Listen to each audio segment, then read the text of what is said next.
চাকরি জাতীয়করণের দাবিতে রাজধানীর শাহবাগে অবস্থান নেয় ইবতেদায়ী মাদ্রাসার প্রাথমিক বিদ্যালয়ের শিক্ষকরা। রোববার দুপুরে জাতীয় প্রেস ক্লাব থেকে বিক্ষোভ মিছিল নিয়ে প্রধান উপদেষ্টার বাসভবনের দিকে যাওয়ার সময় শাহবাগে বাধা দেয় পুলিশ এবং জোর প্রয়োগ করে। পরে লাঠিচার্জও করা হয় শিক্ষকদের উপর। এতে ঘটনাস্থলে বেশ কয়েকজন আহত হয়। লাঠিপেটার ৩ ঘণ্টা পেরিয়ে গেলেও অবস্থান ত্যাগ করেননি চাকরি জাতীয়করণের দাবিতে আন্দোলনরত ইবতেদায়ী মাদ্রাসার শিক্ষকরা। ইবতেদায়ী শিক্ষকরা জানান, তাদের যৌক্তিক দাবির আন্দোলনে পুলিশ হামলা চালিয়ে আহত করেছে। শিক্ষকরা দাবি আদায় না হওয়া পর্যন্ত ঘরে ফিরে যাবে না।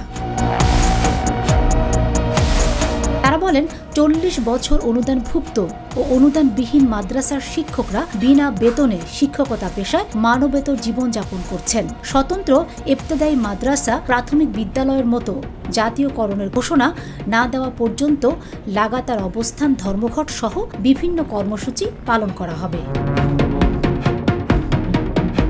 এদিকে বাংলাদেশ জামায়াতে ইসলামের আমির ডাক্তার শফিকুর রহমান চাকরি জাতীয়করণের দাবিতে রাজধানীর শাহবাগে অবস্থান নেয়া ইবতেদায়ী মাদ্রাসার শিক্ষকদের লাঠি পেটার ঘটনা যাতে আর না ঘটে এ বিষয়ে সতর্ক করেছেন। রবিবার নিজের ভেরিফাইড ফেসবুক পেজে দেওয়া এক স্ট্যাটাসে জামায়াত আমির একথা বলেন।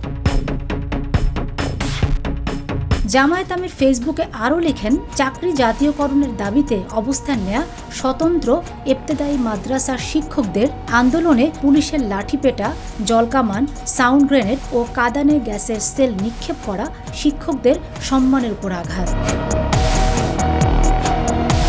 তিনি আরও লিখেন, ভবিষ্যতে এই ব্যাপারে সতর্ক থাকতে হবে। কেউ যদি শৃঙ্খলার মধ্যে থেকে ন্যায্য দাবি পেশ করে, তার দাবিটা শোনাও সঙ্গত।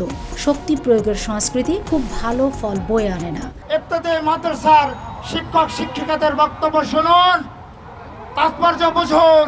যদি তাদের দাবি দেওয়া যৌক্তিক হয়, অনতিবিলম্বে তা পালন করুন এবং মেনে নিন। Fatema Shilu, GTV news.